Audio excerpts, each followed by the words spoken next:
Hey guys, SuperHorrorBro Mike here, and in today's video we take a look at the world of Subnautica. Following on from a recent video where we looked at Subnautica's creepiest enemies, and another where we took down each of the game's hostile Leviathan classes, this time we explore the creepiest locations to be found on planet 4546b.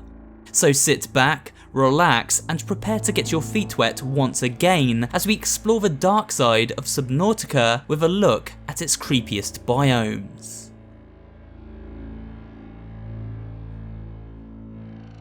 A vast expanse of sand and rock formations, the Dunes is a deceptively quiet and tranquil biome. However, despite a reassuring first impression, this sandy area of Subnautica's map is anything but safe. It is home to not one, but several of the ocean's most terrifying predators, the Reaper Leviathan. These horrifying creatures can kill in a single bite, and make short work of most vehicles too. The Reapers patrol the dunes using their heightened sense of hearing to seek out any prey unfortunate enough to find themselves exploring this area. Visibility is often low due to a large buildup of silt in these waters, making exploration at times quite difficult even in the daylight. The more we realise this great open area is full of danger, the more the lack of cover and hiding spots become apparent. A giant crater-like sinkhole can be found in the centre of the dunes, full of hydrothermal vents spewing boiling hot steam from the lava lake below. This crater does at least offer a partial reprieve from the terrors above.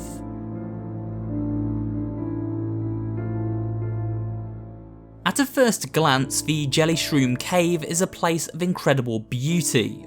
We find ourselves in a spacious cave system, illuminated by the bright glow of the aforementioned JELLYSHROOMs. It's stunning to say the least.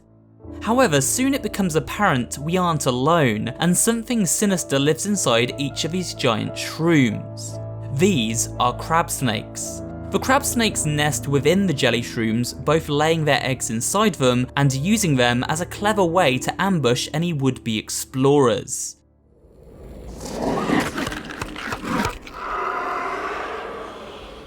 A Degasi base can be discovered within these caves, which is vital to progress Subnautica's storyline, and so unfortunately, if you plan on beating the game, you'll have to make your way through this beautiful yet deadly biome. The crash zone is the resting place for the spacecraft Aurora, an enormous vessel built and sent into space by the Altera Corporation to search for the missing Degasi crew, who crash landed on planet 4546b. Much like the crew of the Degasi, the Aurora falls prey to the alien superweapon positioned on the northern island, and now spills radiation into the sea as it rests submerged in the shallows.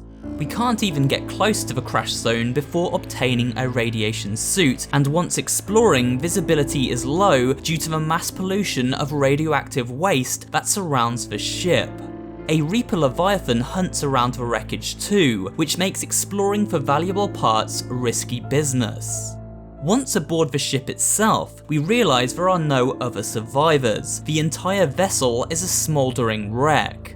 There's something haunting about exploring our ship in this state, a place that, just a few days earlier, was teeming with human life, now reduced to a ghost ship.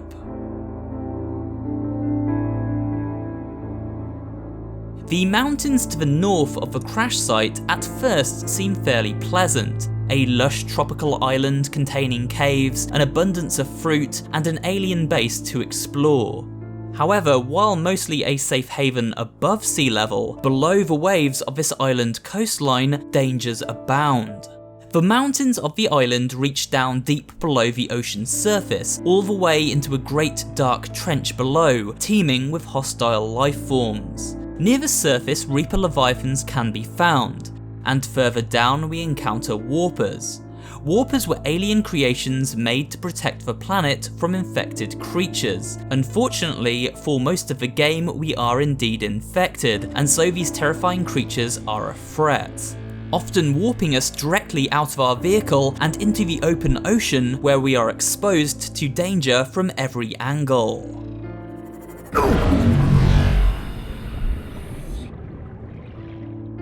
Near the foot of these mountains, smoke pours from chimney-like formations and sprawling cave systems full of unknown terrors await. The enormity of these mountainous rock formations also makes us feel particularly small while exploring, and all of these factors combined make the mountains a location to avoid.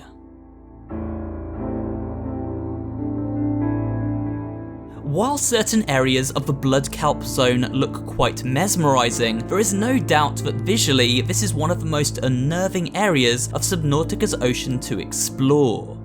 Even the name Blood Kelp Zone is creepy. And what do we harvest from the Blood Kelp? Why, blood oil of course. Yeah, totally not creepy at all.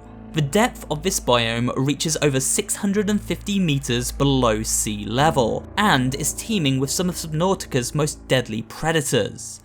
A cave located beneath the blood vines contains the roots of the plant itself, and is the stuff of nightmares. The Deep Grand Reef is another beautiful yet deceptive biome and is one of the most dangerous locations in the game. It is located beneath the floating island to the south of the Aurora crash site and is guarded by a ghost leviathan. Nearby, a group of harmless but creepy sea treader leviathans wander its perimeter. We enter the Deep Grand Reef by following glowing anchor pods in the trench which leads inside a network of caves. These caves house a Degasi base, which is closely guarded by one of Subnautica's scariest enemies, the crab squid. The crab squid can disable our power via an EMP transmission, which renders equipment such as the Seamoth and flashlight unusable for a period of time.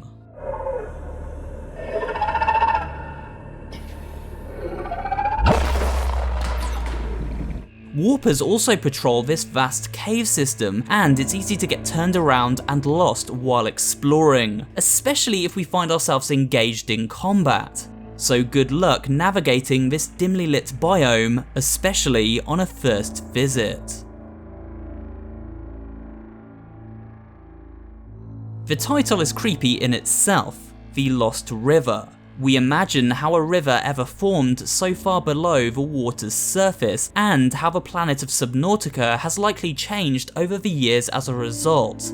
This forgotten river is found roughly 450 meters below sea level, and can be accessed from several different areas on the map. It is a maze of cavernous tunnels full of toxic gas formations. If we dip below the surface of this gas, our lungs quickly fill with the poison and it's game over. But poisonous gas isn't the only danger within this lost river. Some of the game's most terrifying enemies have also made a home for themselves in the green illumination of these caves. Juvenile ghost leviathans patrol the waters here, born from the eerie but beautiful cove tree at the centre of this river. This tree is full of ghost leviathan eggs, and the lost river is their home until they reach adulthood and desire vaster expanses of the ocean. We also find the eel-like river prowler nesting in this place, another terrifying predator you'd be smart to keep a distance from. A crab squid ferociously guards an alien temple, which is packed full of mysterious prehistoric bones.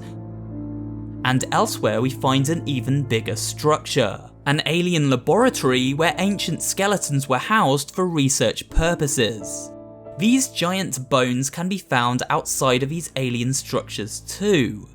As we explore the river, we pass the remains of ancient horrors long lost to time.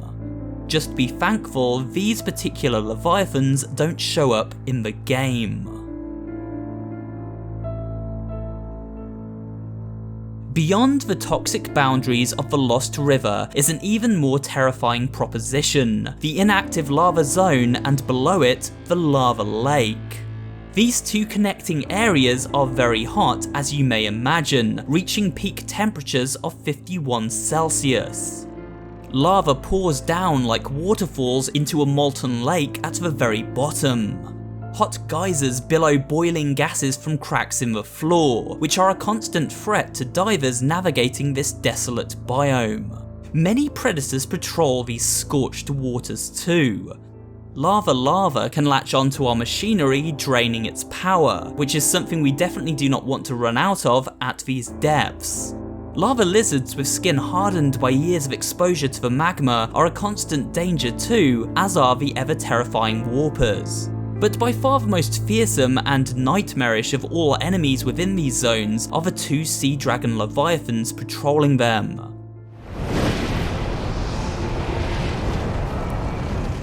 The sea dragon is the largest and most deadly enemy in the entire ocean. In order to gain access to the lava castle and primary containment facility, Subnautica's final story-based locations, we need to sneak past these monstrosities. And these lava zones are often hard to navigate due to low visibility and the fact that everything looks the same. It's hard to distinguish one red rock from the other.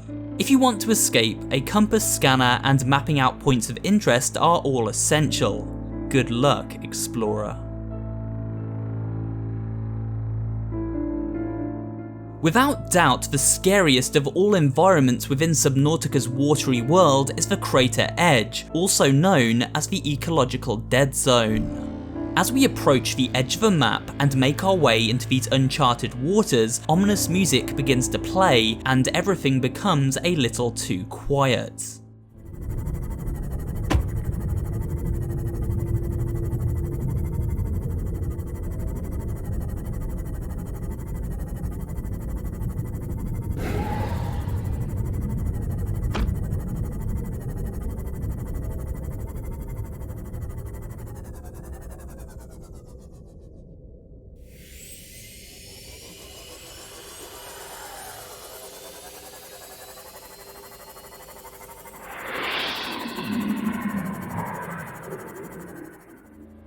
That is, until we hear the ghastly screams of the fully grown ghost leviathans, which begin to swarm and attack our vessel the longer we spend in this forbidden expanse of water. The dead zone is the edge of the crater where we spend most of our time during Subnautica's story, a sheer 8,000 meter drop into pitch darkness below.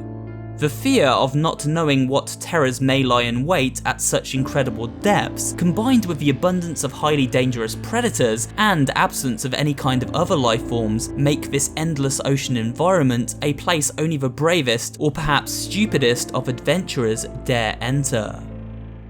And with that, we come to the end of today's video. I hope you did enjoy it, and if you did, remember to leave a like, comment down below, and of course subscribe for more horror related content. Thanks for watching, and I will see you on the next one.